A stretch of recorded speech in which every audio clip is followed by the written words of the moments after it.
কোথায় যাবেন বুঝি? হ্যাঁ, আমি একটু অফিসে যাবো জানো। আমি অফিস থেকে ফিরে এসেই তোমার সঙ্গে সবিস্তারে আলোচনা করবো। আর এক কাজ করো, তুমি এখানে একা বসে থেকে তোমার সমস্ত অসুবিধা হতে পারে, তোমার বোর লাগতে পারে, তাই ওই পাশের ঘরে তোমার ছোট শালিকা ডালিয়া আছে, ওর সঙ্গে বসে গল্প করো, সময়টা কেটে যাবে। আমি ততক্ষণে অফিসে ফিরে এসেই তোমার সঙ্গে ডিনার করবো। Bye bye bye. পুজোই বলেছি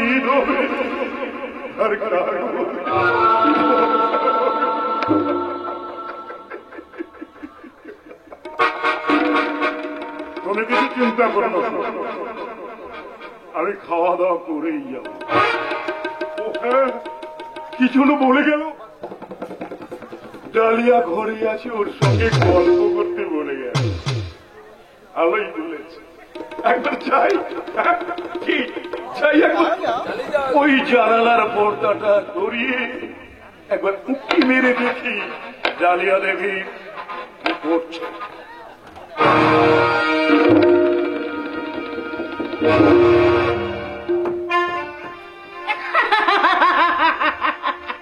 সোনার রবি হাসি দেখে মনে রঙে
Excellent, beautiful.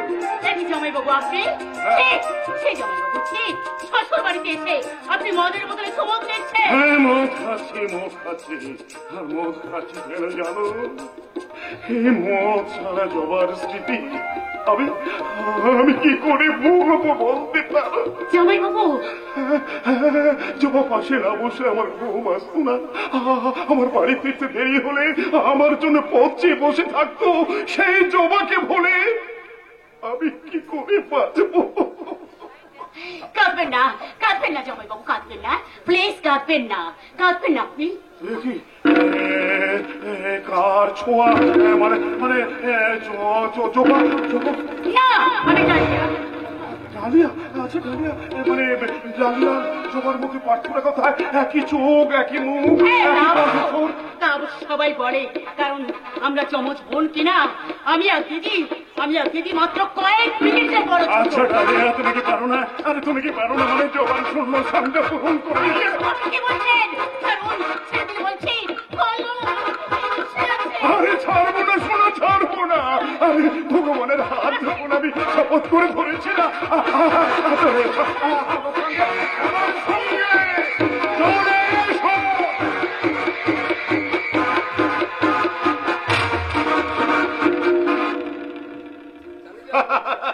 আজ আমার ভীষণ আনন্দের দিন, কারণ আমার ছোট বোন ডালিয়া আমি যখন অফিসে এসেছিলাম তখন আমি বলেছে দাদা তুমি তাড়াতাড়ি বাড়ি ফিরে এসো, তোমার সমস্ত ভালো মন্দের খাবার গুলো আমি একেবারে টেবিল সাজিয়ে রাখবো। ডালিয়া, ডালিয়া, কি ব্যাপার? ডালিয়াকে দেখছি না কেন? ডালিয়া কোথায় গেল? ও আচ্ছা আচ্ছা আচ্ছা, হ্যাঁ, ওর জামাই বাবু আজ এসে অগ্নি বাড়িতে এসেছি। ওর জামাই বাবুর সঙ্গে ও নিশ্চয় বেরিয়েছে। ডালিয়া, ডালিয়া গেল কোথায়? গেল কোথায় ডালিয়া? এতক্ষণ তো দেরি হওয়ার কথা নয়, ও নিশ্চয় এসে যাবে। ডালিয়া ঝরে গেছে। ডালিয়া, ডালিয়া ঝরে গেছে। ডালিয়া কি হয়েছে? কি হয়েছে তোর? বল বল ডালিয়া, কি হয়েছে তোর? সে কথা কোনো বোন দাদার কাছে বলতে পারে না, পারে না।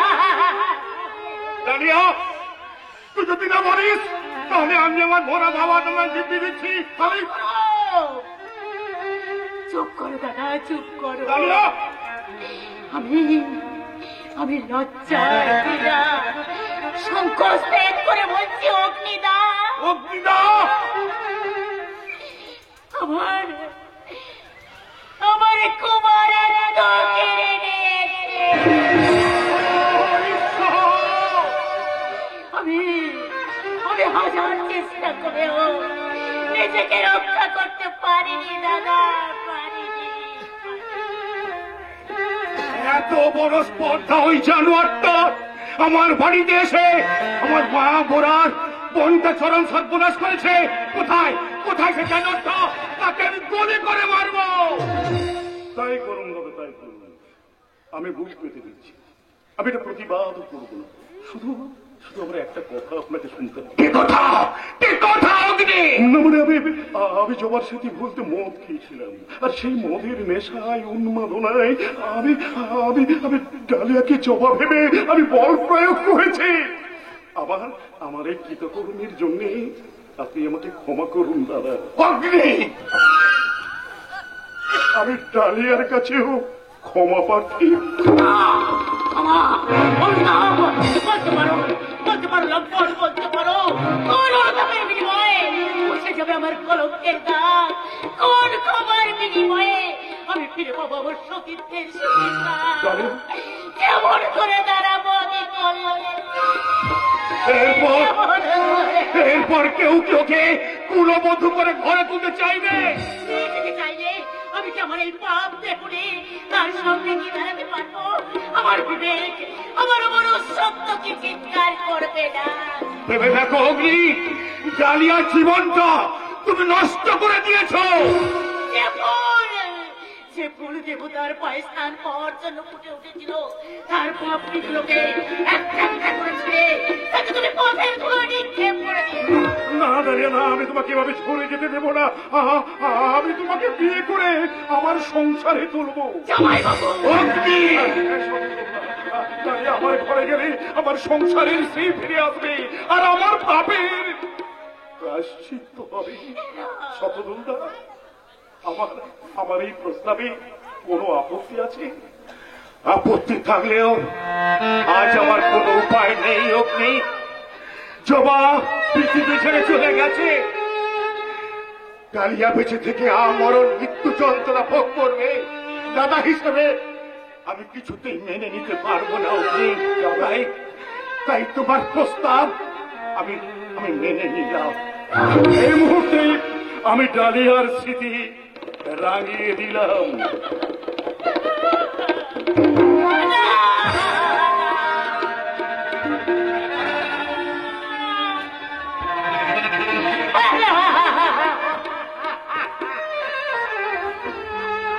ওরে বোন, দ্বিধার প্রাচীর আর সংকটে জলাশয় পেরিয়ে তুই এই অগ্নিকে স্বামী হিসাবে মেনে নে। এছাড়া কলঙ্ক মোচনে আর কোন রাস্তা নেই রে বোন, আর কোন রাস্তা নেই। ডালিয়া, তুমি আমাকে ভাই, তোমাকে দেখে সারা শরীরটা আমার ভয়ে থরথর করে কাঁপছে। মনে হচ্ছে আমার হাত পা বেঁধে এখন আর তোমাদের মুখের সামনে ফেলে দিচ্ছে। আমার হৃদয়টা অসহ্য জড়াই চলছে, সারা পৃথিবীর চোখের সামনে ধরছে। আজকে অগ্নির ভয় করলাম, আমার মাথায় ভেঙে পড়ছে। প্রলয় জলোচ্ছ্বাস আমাকে ভাসিয়ে নিয়ে যেতে আস্তে আমি ডুবে যাচ্ছি, আমি তলিয়ে যাচ্ছি, আমি আমি তলিয়ে যাচ্ছি। দেখ কেমন লাগে। আমি প্রথমেই বলেছিলাম কুঁচে বলে ঠিক হবে আর কাক বলে ফর্সা হবে।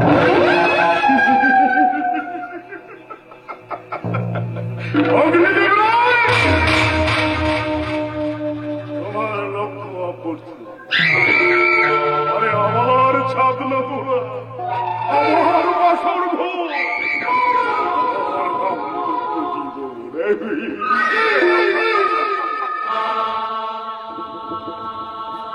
এটাই ছিল আমার অভিনব অভিনব।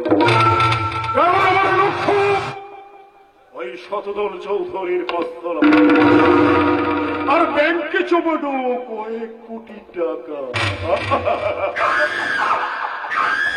তারপর ডালিয়াকে সামনে রেখে আমি শতদল চৌধুরীকে নিয়ে খেলবো খেলা। পুতুল পুতুল,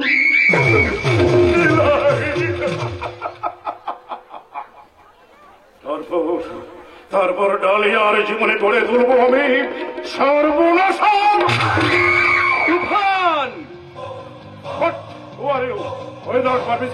কেন আমার বাড়িতে ঢুকেছি? এক মহাপুরুষের সঙ্গে দেখা করতে। মহাপুরুষ? হ্যাঁ, বাড়িতে গিয়েছিলাম। চাকরটা বললে বাবু নাকি শ্বশুর বাড়িতে এসেছে, তাই তার কাছ থেকে অ্যাড্রেসটা নিয়ে সোজা আমি শ্বশুর বাড়িতে এসে হাজির হলাম। কে সেই মহাপুরুষ? তার নাম অগ্নিদেব রায়। আমি সেই অগ্নিদেব রায়। আপনার নাম অগ্নিদেব রায়? দাঁড়ান স্যার, আগে আপনাকে একটা প্রণাম করি স্যার, আগে আপনাকে একটা প্রণাম করি।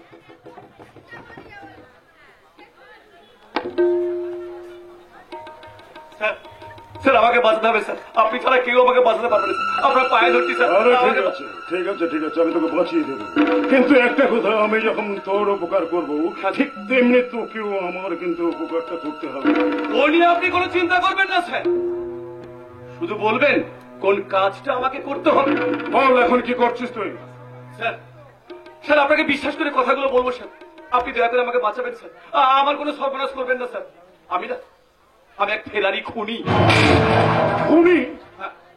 কাকে খুন করেছো ভাই? নিজের স্ত্রীকে আমি খুন করেছি। নিজের স্ত্রীকে খুন করেছো? হ্যাঁ, নিজের স্ত্রীকে আমি গলা টিপে খুন করেছি। একদম চুপ, একদম জানে খালাস করে দেবো। এই নে আমার আইডেন্টিটি কার্ড। যাও আমার হোটেলে গিয়ে দেখা করবি পরে। যাই ঘুম থেকে। সত্যি স্যার, সত্যি স্যার আপনি মহাপুরুষ। আপনি ছিলেন বলে স্যার হয়তো এই যাত্রা আমি বেঁচে যাবো স্যার। যেভাবে আমি পুলিশের চোখে ধুলো দেওয়ার জন্য ছদ্মবেশ ধরে আছি স্যার, আমি এখন যাই স্যার, আমি এখন যাই। তবে স্যার যাওয়ার আগে আপনাকে একটা মালা পরিয়ে আমি আর একবার প্রণাম করতে চাই স্যার। মালা? হ্যাঁ স্যার।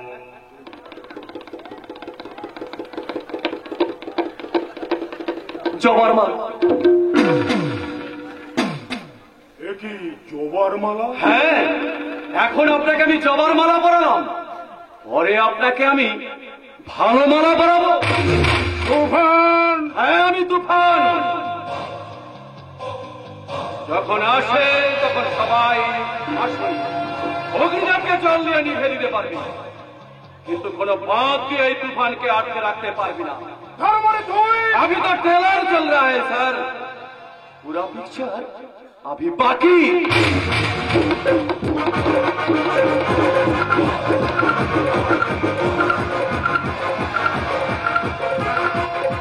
পুতুল চাই পুতুল, বাবুরা পুতুল নেবে নাকি? আমার কাছে অনেক রকমের পুতুল আছে, অনেক ভালো ভালো পুতুল আছে। পুতুল চাই পুতুল, পুতুল নেবে গো পুতুল, পুতুল নেবে গো পুতুল। আমার এই ছোট্ট চুড়ি এতে রাম রাবণ আছে, জানি হনুমান কেমন শ্রীরাম রাবণ আছে দেখে জানি হনুমান কেমন সুযোগ পাবে না আর বলো ভাই রাম পুতুল নেবে পুতুল নেবে পুতুল নেবে বাবুরা অনেক ভালো ভালো পুতুল আছে মায়েরা বাড়ির জন্য দুটো পুতুল নিয়ে যান না। এই যে বেকারওয়াল শেষে চাকরির আশা ছেড়ে দিয়ে পুতুলের ব্যবসা শুরু করে দিলে। এছাড়া অন্য কোনো পথ নেই বাবু। না না, লজ্জা পাওয়ার কিছু নেই, লজ্জা পাওয়ার কিছু নেই। বাবুরা তো বলেছেন চপ বেচা পকোড়া বেচা সেটা নাকি কর্মসংস্থান। চালিয়ে যাও চালিয়ে যাও, একদিন হয়তো উন্নতি করতে পারবে, উন্নতি। সেই চেষ্টাই তো করছি বাবু, সেই চেষ্টাই করছি। বেকার বাবু, বাংলাদেশের সে এক ছেলে বিবেকানন্দ স্বামী কাছে ছিলেন আসামি সারে সুযোগ পাবে নয়া বলো ভাই রাম দেবী পুতুল নেবে পুতুল নেবে পুতুল নেবে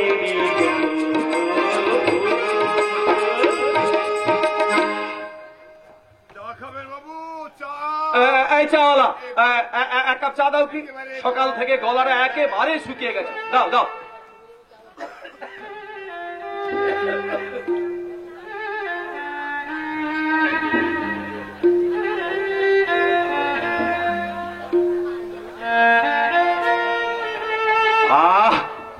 গলাটা একেবারে কড়কড়ে হয়ে গেছে। তা বাড়িতে ছেলে মেয়ে কেউ নেই? মেয়ে আছে বাবু। ছেলে নেই? ছেলে হ্যাঁ ছিল, বর্তমানে নেই। নেই? নেই কেন? জানেন বাবু, আমার জমি জায়গা যা ছিল সব কিছু বিক্রি করে ছেলেকে কলকাতায় রেখে আমি মানুষ করতে চেয়েছিলাম। ভেবেছিলাম ও চাকরি করবে, কিন্তু চাকরির পরিবর্তে করল ব্যবসা, বড় ব্যবসা, গাড়ি বাড়ি আরো কত কি। ছেলে আমাকে বলেছে কি জানো? কি বলেছিল? বাবা, আমি তোমাকে না কলকাতার বাড়িতে নিয়ে রাখবো। আমি একবার বুকটা বেঁধে নিয়েছিলাম, ভবিষ্যৎ জীবনটা আমি ছেলের কাছে কাটিয়ে দিতে দেবো, সুখে স্বচ্ছন্দে আমি কাটিয়ে দিতে পারবো।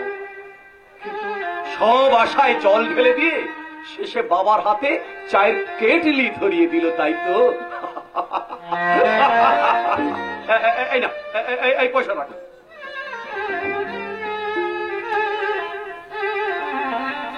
চালিয়ে যান চালিয়ে যান, একদিন হয়তো চাওয়ালা থেকে মন্ত্রী হতে পারবেন। মন্ত্রী? কি বললেন বাবু? মন্ত্রী মন্ত্রী।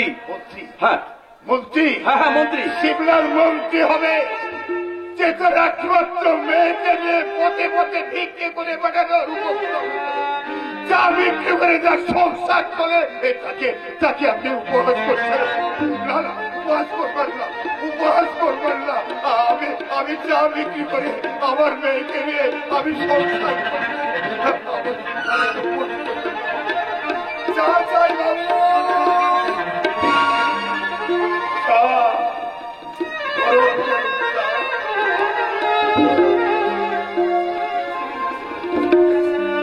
সত্যের মুখে ভাত নেই, নেই নেই নেই নেই, এই পৃথিবীতে কিছুই নেই। এই যে মশাই নেই নেই নেই বলে চিৎকার করছেন, কি নেই বলুন তো? আগে বাবু, হ্যাঁ জানেন বাবু, হ্যাঁ। আমি হলাম গিয়ে এ বাড়ির চাকর। এ বাড়ির সমস্ত অন্যায় অত্যাচার সব আমাকে মুখ বুঝে সহ্য করতে হয় বাবু। আর প্রতিবাদ করতে গেলেই বিবেক মনুষ্যত্বহীন ও মানুষের মতো চোর মারে, লাঠি মারে, আমার চাবুক মারে। এত কষ্ট সহ্য করে এই বাবুর বাড়িতে কাজটা করছো কেন? এই পোড়া পেটের জেলায় গো বাবু, এই পোড়া পেটের জেলায় এই পেট নামক রাক্ষসটা যদি না থাকতো বাবু, তাহলে কি আর আমি এখানে এ বয়সে চাকরি করতাম? তা তোমার বাড়ি কোথায়? আমার বাড়ি ওই পশ্চিম মেদিনীপুরের এক জঙ্গল ঘেরা গ্রামে। বাড়িতে কে কে আছে? বাড়িতে বাড়িতে বাড়িতে আমার একটা ছেলে ছিল বাবু। ছেলে? হ্যাঁ, ছেলেটা আমার লেখাপড়ায় খুব ভালো ছিল, কলেজে পড়তো বাবু। কিন্তু কিন্তু সব সময় সে বাড়ি ফিরতো না। যখন ফিরতো অনেক রাত করে, জিজ্ঞাসা করলে কোনো উত্তর দিত না। কিন্তু কিন্তু আমার ছেলের খোঁজে পুলিশ আমার বাড়িতে আসতো বাবু। পুলিশকে জিজ্ঞাসা করলে পুলিশ আমাকে বলতো